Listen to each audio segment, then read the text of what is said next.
Assalamualaikum warahmatullahi wabarakatuh. Saya Fasya Prasilia dari kelas 10 IPS 2, absen 10, akan menjelaskan tentang jenis-jenis tanah. Sebelumnya, saya akan menjelaskan tentang pengertian tanah.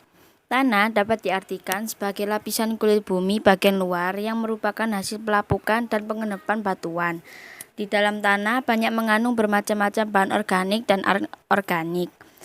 Bahan organik berasal dari jasad-jasad makhluk hidup yang telah mati, baik flora, fauna, maupun manusia. Sedangkan bahan organik berasal dari benda-benda mati berupa batuan dan mineral. Tanah dibagi menjadi dua. Yang pertama, tanah vertikal. Tanah vertikal terdiri atas yang pertama, lapisan tanah atas atau topsoil yang merupakan bentuk lapisan tanah yang paling subur, berwarna coklat kehitam-hitaman, gembur, dan memiliki ketebalan hingga 30 cm. Yang kedua, lapisan tanah bawah atau subsoil. Lapisan tanah yang berada tepat di bawah lapisan topsoil yang memiliki sifat kurang subur karena memiliki kandungan zat makanan yang sangat sedikit, berwarna kemerahan atau lebih terang. Strukturnya lebih padat dan memiliki ketebalan antara 50 hingga 60 cm. Yang ketiga, lapisan bahan induk tanah atau regolith. Tanah ini merupakan asal atau induk dari lapisan tanah bawah yang berwarna kelabu keputih-putihan, bersifat kurang subur karena tidak banyak mengandung zat-zat makanan. Strukturnya sangat keras dan sulit ditembus sistem perakaran.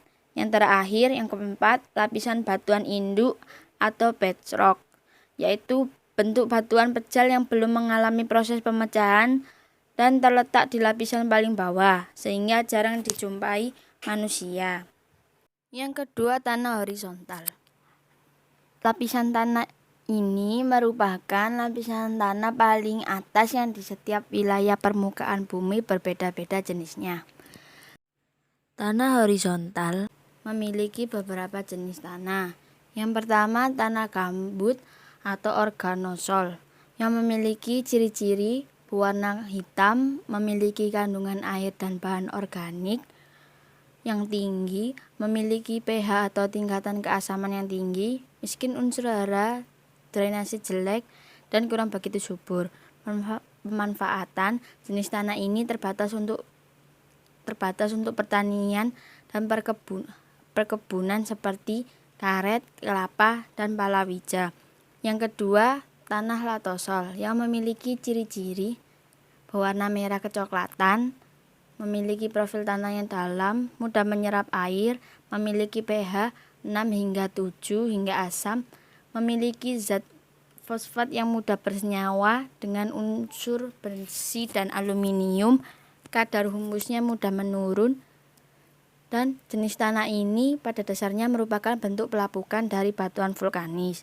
Yang ketiga, tanah regosol yang memiliki ciri-ciri berupa bersifat subur, berbutir kasar, berwarna keabuan, kaya unsur hara, memiliki pH 6 hingga 7, cenderung gembur, kemampuan menyerap air tinggi, dan mudah tererosi. Tanah ini merupakan hasil erupsi gunung berapi. Pemanfaatan banyak dimanfaatkan untuk lahan pertanian.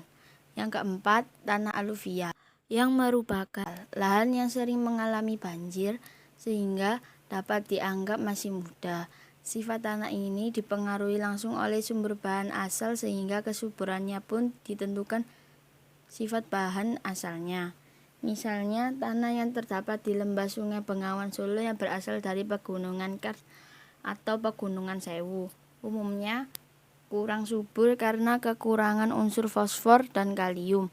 Sebaliknya, tanah di lembah Sungai Opak, Progo, dan Glagah yang berasal dari Gunung Merapi umumnya lebih subur karena tergolong gunung muda sehingga kaya akan unsur hara dan tersusun atas debu vulkanis yang produktif. Pemanfaatan cocok untuk semua jenis tanaman pertanian. Yang kelima, tanah litosol. Tanah litosol dianggap sebagai lapisan tanah yang masih muda sehingga bahan induknya dangkal, atau kurang dari 45 cm dan seringkali tampak di permukaan tanah sebagai batuan padat yang padu. Jenis tanah ini belum lama mengalami pelapukan dan sama sekali belum mengalami perkembangan. Pemanfaatan: jika akan dimanfaatkan untuk lahan pertanian, maka jenis tanah ini harus dipercepat perkembangannya, antara lain dengan penghutanan atau tindakan lain untuk mempercepat pelapukan dan pembentukan topsoil. Yang keenam, tanah grumusol. Di Indonesia, jenis tanah ini terbentuk pada tempat-tempat yang tinggi, tidak terlalu lebih dari 300 meter di atas permukaan laut dengan topografi yang memiliki ciri-ciri teksturnya liat, berwarna kelabu hitam, pH netral hingga alkalis, mudah pecah saat musim kemarau, dan memiliki manfaat untuk jenis vegetasi rumput-rumputan atau tanaman keras semusim, misalnya pohon jati. Yang ketujuh, tanah andosol yang memiliki ciri-ciri terbentuk dari endapan yang memiliki ciri-ciri warna coklat kehitaman. Tanah ini merupakan tanah yang terbentuk dari endapan abu vulkanik yang telah mengalami pelapukan sehingga menghasilkan tanah yang subur. Pemanfaatannya untuk tanaman perkebunan dan hortikultura.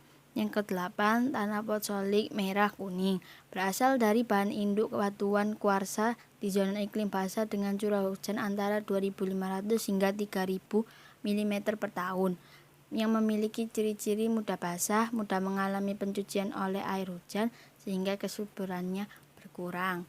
Pemanfaatannya untuk persawahan dan perkebunan. Yang terakhir, ke-9, tanah renzina. Tanah ini merupakan tanah padang rumput yang tipis berwarna gelap, terbentuk dari kapur lunak, batuan-batuan mergel, dan gips. Memiliki kandungan kalsium dan magnesium yang memiliki tinggi dengan pH antara 7,3 hingga 8,5 dan bakat terhadap erosi. Pemanfaatannya, jenis tanah ini kurang bagus untuk lahan pertanian sehingga dibudidayakan untuk tanaman-tanaman keras semusim dan palawija. Sekian dari saya. Terima kasih. Wassalamualaikum warahmatullahi wabarakatuh.